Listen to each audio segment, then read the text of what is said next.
Hi, everyone. Welcome to Mini Scroll, the daily internet culture podcast bringing you the biggest stories from social media, the creator economy, and the digital space every Monday through Thursday. I'm your host, Lauren Meisner, the founder of the youth digital media brand Centennial World. All right, I forgot to say last week that Monday, so yesterday, was a public holiday here in Australia for the King's birthday, which is why there was no mini scroll.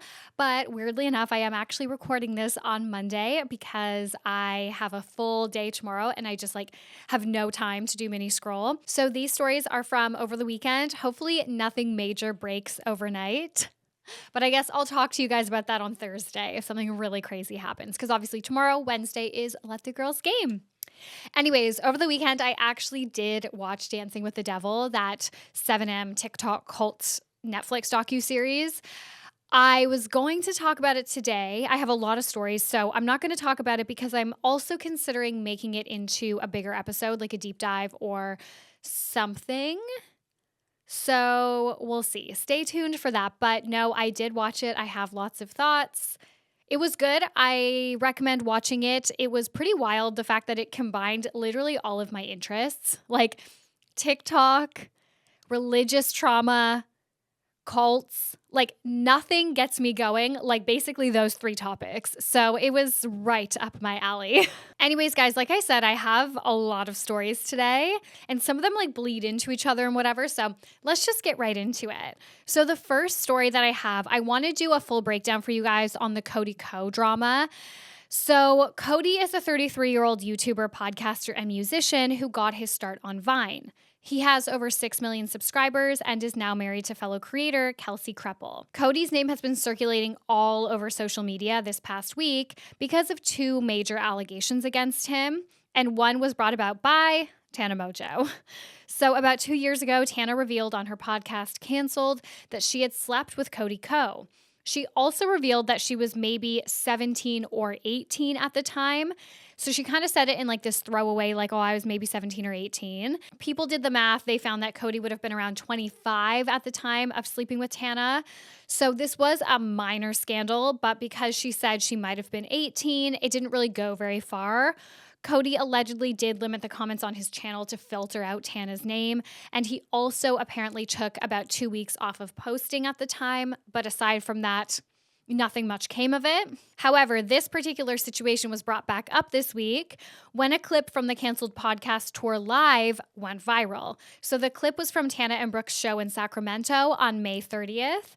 In the clip, Tana is asked who has the smallest dick that she's ever slept with, and she says Cody Ko, and then she says that she's allowed to say that because she was 17 when they hooked up, essentially confirming that she was a minor when they slept together and he would have been around 25.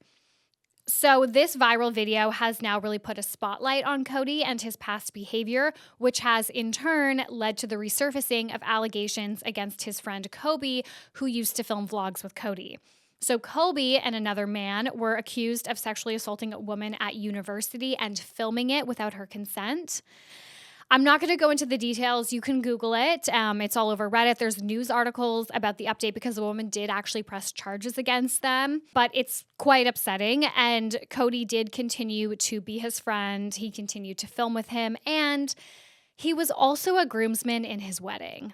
Cody asked Kobe to be a groomsman in his wedding to Kelsey. So that's a very high level breakdown for you guys, but I'm sure a lot of you have been seeing stuff about Cody Ko and maybe questioning what's going on. I think it's a contentious thing to talk about because of the allegations against his friend Kobe, but also because Cody got married to Kelsey, who is quite beloved. You know, she seems like a very nice girl. They make this nice little family. They just had a baby. So people are kind of how can you bring this up when they're this young family? They're trying to start this new chapter, think about their mental health, all of that. But I think it's valid to bring these things up if they are what happened. If Cody Ko slept with Tana when she was a minor, and she's still bringing it up. She's still mentioning it several years on, and then several years on from that, bringing it up again. It was obviously a very horrible experience for her. I mean, I think Tana's kind of at the stage right now where she's coming to terms with how she has been treated over the course of her career, because yes, she was like this wild child party girl for a lot of it, and she still kind of has that reputation, of course, but when she was really young, she was literally like a teenager partying and hanging out with all of these adult content creators because she didn't have, and she's been open about this, very strong parental figures in her life. I don't know if she even speaks to her biological parents anymore. So, she was thrust into this spotlight, into this industry, into this environment, and I think she was taken advantage of a lot. I mean, we've seen other instances where I think it was Trisha Paytas got really mad because I don't remember if it was Jason hooked up with Tana. I don't know. It's been happening a lot throughout her early career. Like, stuff like this happened a lot to her, it seemed. And I'm sure she's just, growing up. She is in this new phase of her life, her career, and she's just realizing like truly what happened to her. So, and I think that's valid. I think it's valid for her to talk about it. And kind of share her side of the story. I understand it might be hurting a young family right now, but I think it's also valid that she shares that. Anyways, the next story that I have for you guys is that TikTok family creators Matt and Abby have come under fire for a viral Father's Day clip. So Matt and Abby are an influencer couple who post primarily family-oriented content. The two have 2 children, and they host a podcast called the Unplanned Podcast.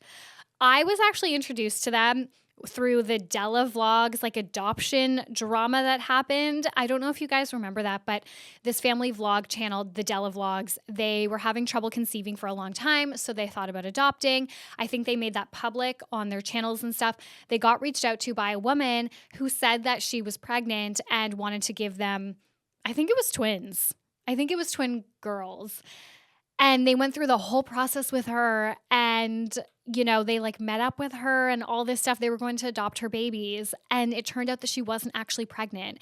And then it turned out that she had done this to several other couples. So they went on Matt and Abby's podcast when this happened like a couple of years ago and talked about it. So that's how I was introduced to Matt and Abby. But their podcast goes consistently viral. They post these clips all the time on TikTok and Reels, and they go really viral because they definitely post or choose to post the most kind of like rage baity bits, which everybody does, but some of the things they talk about are pretty outrageous. And it's pissing a lot of people off. Also, I do want to say, because I have another story about family vloggers in a minute, but Matt and Abby, one really great thing about them is that they actually don't show their children's faces in their content at all, despite being like family vloggers. And I think they're a good testament to the fact that you can have a very a thriving career as a parenting creator, as a family channel without showing your kids' faces. So I just wanted to give them kudos for that. Anyways, last week, Matt and Abby posted a clip from their podcast where they say that they are boycotting Father's Day this year. In the clip, they say they'll celebrate Father's Day in September to avoid celebrating too close to Matt's birthday. Last year, while Abby was pregnant, she threw a celebration for both his birthday and Father's Day at the same time, and he did not like that. So he has requested that they don't celebrate Father's Day in the same month as his birthday. We've decided as a family that we are not celebrating Father's Day this year. Father's Day, it's always in June, and it's like Last always year around. Last year was June 18th, which is Matt's birthday. So yes. He had Father's Day and his birthday on the same day. And so sad. I will say I did kind of combine the holidays. You did combine the two of them. It's okay, though. I mean, you were pregnant. You were uncomfortable. You were We close. just gotten back from our baby moon that day.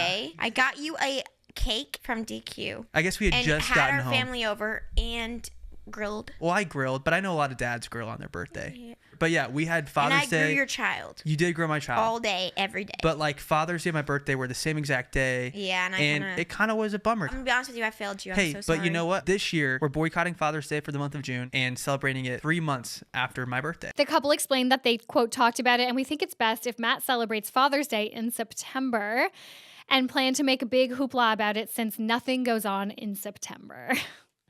Okay, so this is, of course, causing so much backlash. The fact that this man is being such a whiny baby about his pregnant wife not making a big enough deal about these celebrations for him separately, I just think that's like red flag central to begin with. People are really upset to see how Abby is like coming down on herself about it. Him saying that he felt so sad when the celebrations were combined. People are also like, tell me you've never had real problems without telling me you've never had real problems. But again, they've had some of this like similar type of backlash in the past with their podcast, and they definitely just... Sometimes it's hard to tell, like, if that's actually real. Like, I do believe they're celebrating in September, but it's hard to know if everything they're saying is, like, rooted in truth, or if they just know that coming to that decision to celebrate in September will be good content. It will blow up, which is what's happened. Everyone's talking about it, which is what's happened. Like, there's a People magazine article about it. Like, it's pretty wild. So it's hard to know with these family vloggers, like, what's true and what's not. And I don't know why, but it feels like it's more so a problem with family vloggers than other types of creators. But on the topic of family vloggers, this is a really quick one, but there is actually a 3-part docu-series about Myka Schauffer coming out. So it aired or debuted or whatever at the Tribeca Film Festival on Thursday. It's called An Update on Our Family. So for anyone that doesn't remember, this is very high level. We actually talked about this in a viral news episode from season 2, I think it was. But the Stauffers, they were family vloggers. It was Myka and her husband, James. They had 4 biological children. And then they started talking about on their channel for a while that they wanted to adopt. They said in their vlogs that they wanted to adopt a child from either China, Uganda, or Ethiopia, which raised a lot of red flags because it sounds like you have a white savior complex. But regardless of that criticism, they got a lot of that. They adopted a boy from China, and they were actually warned. They also revealed this in their vlogs, that they were warned against adopting him by many, many people, like in the adoption agency and like medical professionals and stuff, because he was so high needs.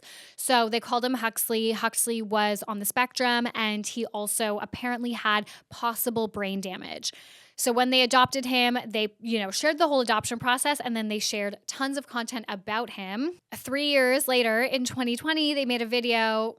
I think it was either called exactly An Update on Our Family. I think it was, which is why the documentary is called that, where they shared that they had quote unquote rehomed Huxley. And I forgot to say that Myka, in some of the vlogs talking about like how people were warning them against adopting Huxley, she said, I will love my child no matter what, and children are not refundable. And then 3 years later, they quote unquote rehomed him, whatever that means as a person.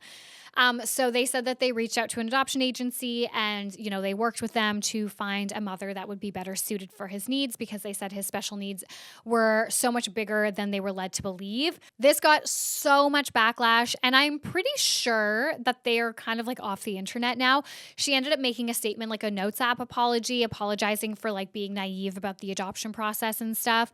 But, lots of people were like, oh, okay, so they adopted a kid for content. Like, they adopted a kid because they're a YouTube family, and they knew that this adoption process and then documenting the experience of having a child that doesn't look like the rest of their children would be good content. That's literally what it seemed like. And then when it was too difficult, they rehomed him. So now there's a docu-series about this whole situation, and I think it's more so about like the topic of family vloggers, which will be really, really good. So I will definitely need to watch that.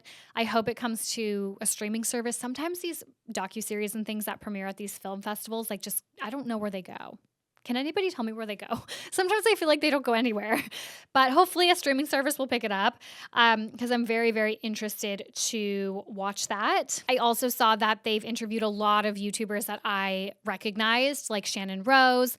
That guy, I think his name is Matt, that does like, he teaches you how to like do a YouTube channel. He's like a YouTube expert. I don't know. There was just like a lot of vloggers in the trailer that I watched where I was like, oh, I know that person.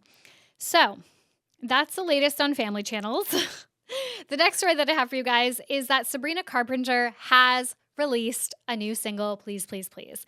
So following the massive success of Espresso, Sabrina Carpenter has released her new single, Please, Please, Please, produced by Jack Antonoff. The single is off her new album, Short and Sweet, which she announced last week, and featured a music video starring her boyfriend, Barry Cogan. I'm sorry, I think that's how you say the name. I did Google it, and then I know that the actual like Irish way to say it is different, but I think In Hollywood, he says Barry Kogan. I actually have no idea. I've also never heard him speak.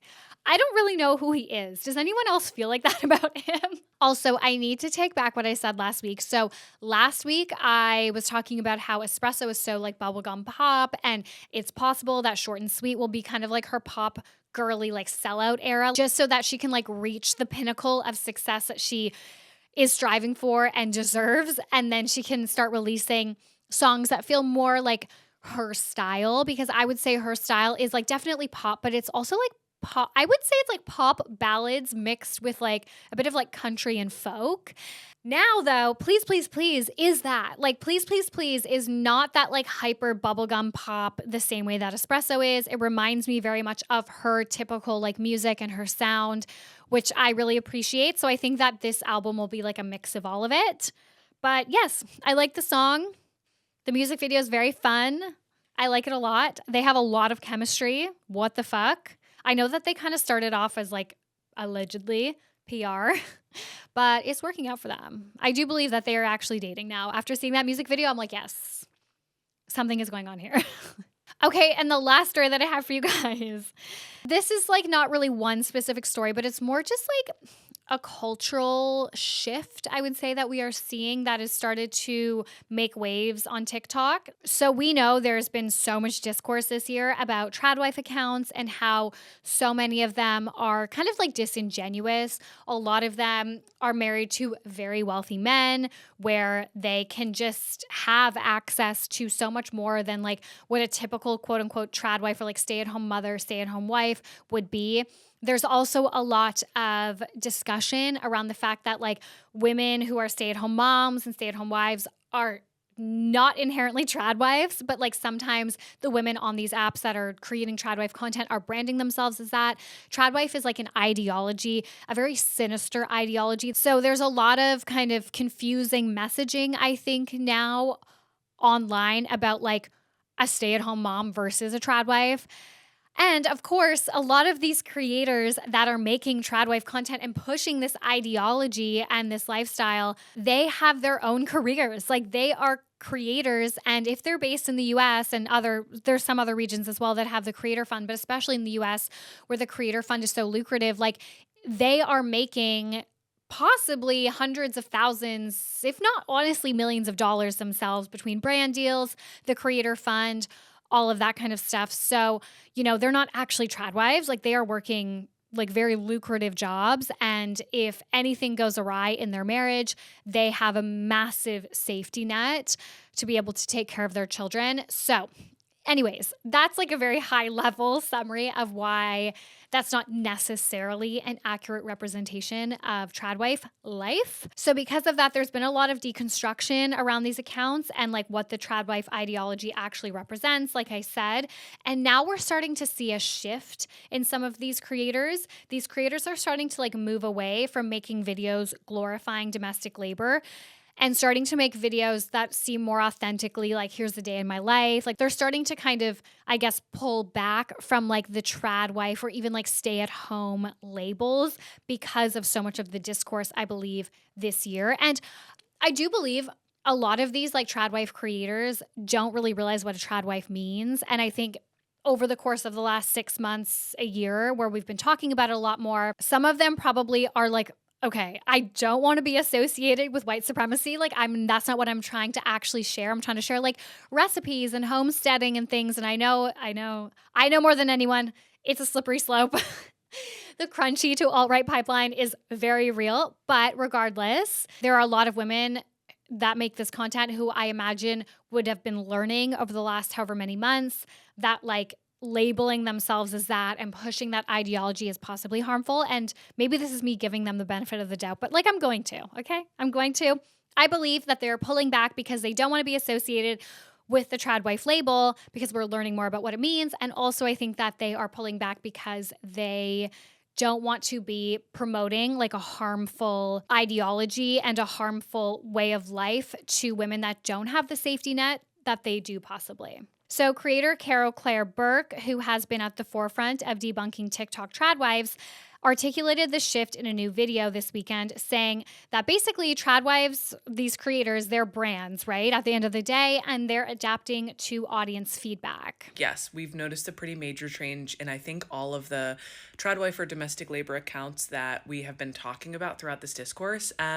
They're paying attention to you. They're brands and businesses, and they are going to adjust to market forces, which are what you are thinking and talking about. So they're going to do what they have to do to keep you interested, and they're going to make adjustments in order to make their brands and their accounts more palatable. It's all a business decision, and it's been really interesting to watch. I have been fascinated by it. Anyways, guys, that's all I have for you today. Thank you so much for listening to Mini Scroll. I hope you liked this episode. I hope you like this podcast. If you do, please rate, review, and subscribe. Subscribe to us on YouTube, please, please, please, please. I'm trying to grow the YouTube. Please also subscribe on YouTube. And I will talk to you guys. Well, tomorrow there'll be a Let the Girls Game episode, and then Thursday will be a mini scroll. All right, bye.